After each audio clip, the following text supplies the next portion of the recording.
اسلام والوں سے، داڑھیوں والوں سے، حدیث کے مدرسے والوں سے، قرآن کی تعلیم والوں سے اپنے بیٹوں کو بھگاتی ہیں۔ 4 پیسے کیا ہوئے؟ ہمیں انگلش میڈیم میں پڑھانا ہے، بیرنگ بش کا ساتھی بنانا ہے، بونی ٹونی کے ملک میں بھیجنا ہے، آرون شارون کی جماعت میں لا کر کھڑا کر کے سب سے بڑا اداکار، کلاکار اور حکمت والا بنانا ہے۔ او میری بہنوں، یہ میزائلوں کا دور ختم ہو رہا ہے۔ سن لو کان کھول کر کے، محمد رسول اللہ صلی اللہ علیہ وسلم ارشاد فرماتے ہیں، قرب قیامت میں جو گھڑ سوار شام سے اسلام کی جہاد کے لیے نکلیں گے، ایسا مجھے لگ رہا ہے جیسے میں ان کے گھوڑوں کو اور تلواروں کو، اسلحوں کو دیکھ رہا ہوں۔ یہ میزائلیں پھیل ہو جائیں گی۔ آؤ اسلام کی تعلیم کی طرف آؤ۔ ساری تعلیمات قرآن کے اندر ہے۔ تو انس بن مالک کو محمد الرسول اللہ کی خدمت میں بھیج دیتی ہیں اور اپنا ایک اسلام قبول کرنے والی کی زوجیت اختیار کر لیتی ہیں۔ محمد الرسول اللہ کی تعلیم، برا نہ لگے کہنا چاہتا ہوں، کسی کو نشانہ نہیں بنانا چاہتا۔ آج مسلمانوں میں کتنی جماعتیں ہیں، کتنے فرقے ہیں۔ میں مسلمان بہنوں سے پوچھتا ہوں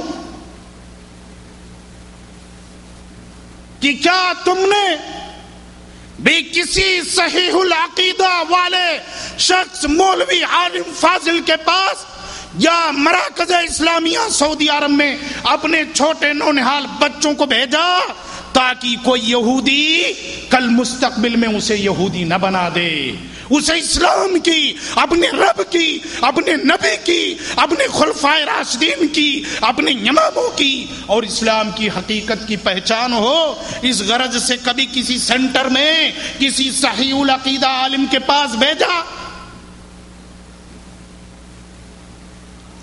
کہ کہیں اس ڈر سے نصرانی نہ بن جائے، تو کہیں اس جماعتی والے جماعت میں نہ چلا جائے جو کعبہ کو خراسان وہ بزرگوں کی زیارت کے لیے بھیج دیتے، کہیں اس جماعت میں اپنے عقیدے کو خراب کرنے کے لیے نہ گھس جائے، ان کے لمبے چمبے چگوں کو دیکھ کر کے کہ رسول اللہ کے قبر کی مٹی کو کعبہ سے افضل اور عرش اور کرسی سے افضل بن جائے، کہنے والا بن جائے، اور کہیں اس جماعت میں نہ گھس جائے کہ یہ کہتا ہوا پھرے کہ جو کوئی مسلمان پتھر یا درخت کی پوجا کرتا حقیقت میں وہ اللہ ہی کی کرتا ہے۔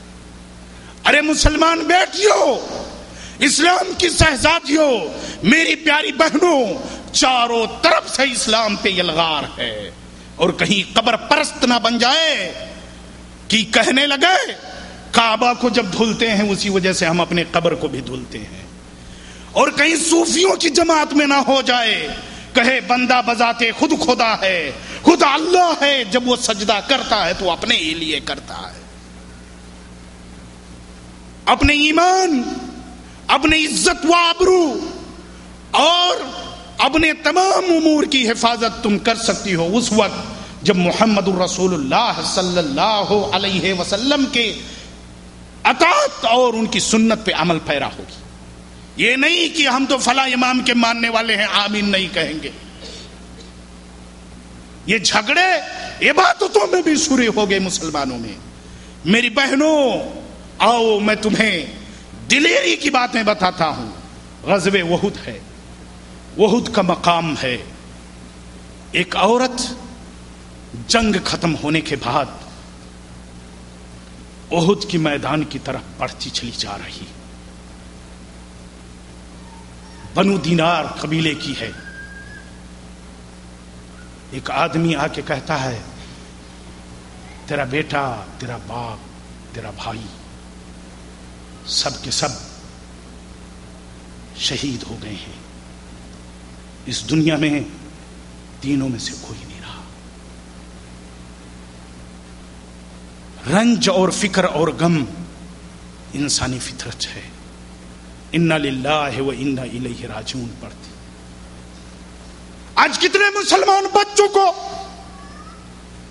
کتنے نوجوان مسلمانوں کو، اور کتنے آسمہ، عائشہ، فاطمہ، رقیہ، زینب نام رکھنے والی اسلامی بیٹیوں کو یہ بھی پتہ نہیں کہ انا للہ کب پڑھا جائے.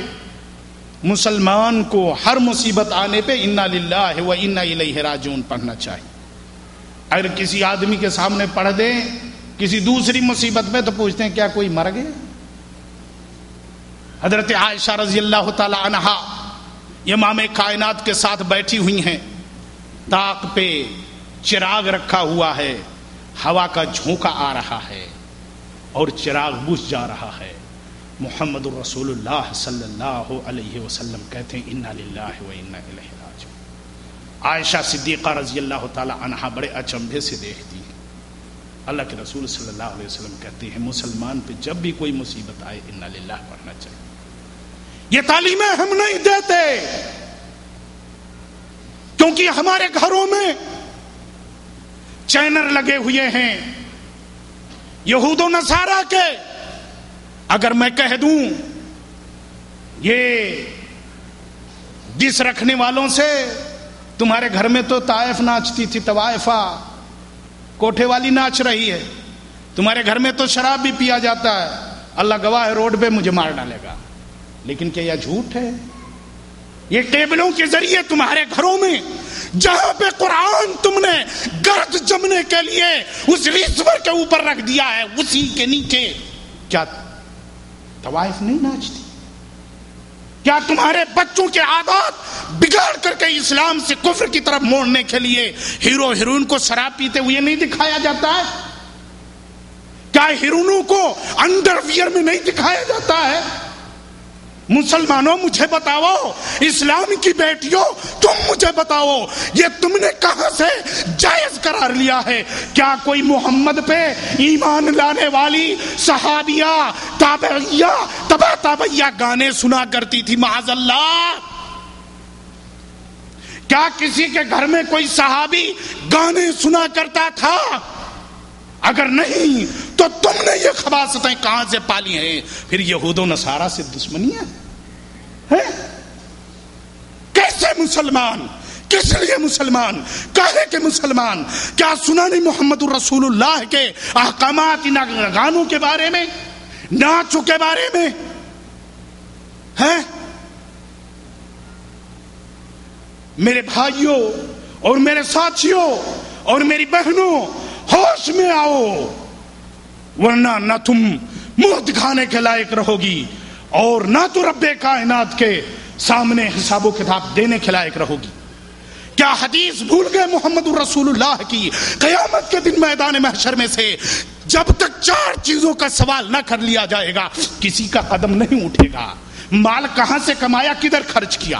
اور باپو تم ہوش میں آؤ، قیامت کا دن ہوگا، بیٹا باپ کی گریبان کو واللہ کھینچ کر کے رب کائنات کے سامنے لائے گا. یہ الہ العالمین، یہ وہ باپ ہے جس نے مجھے نماز پڑھنے سے روکا تھا، ٹیلی ویژن اس نے خرید کے دیا تھا،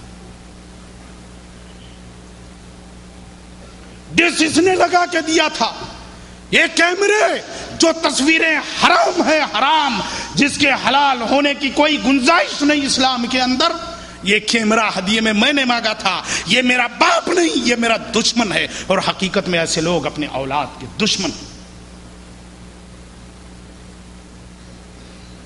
بنو دینار کی عورت انا للہ پڑھتی ہے، اس کے بعد کہتی ہے ایک تمنا ہے،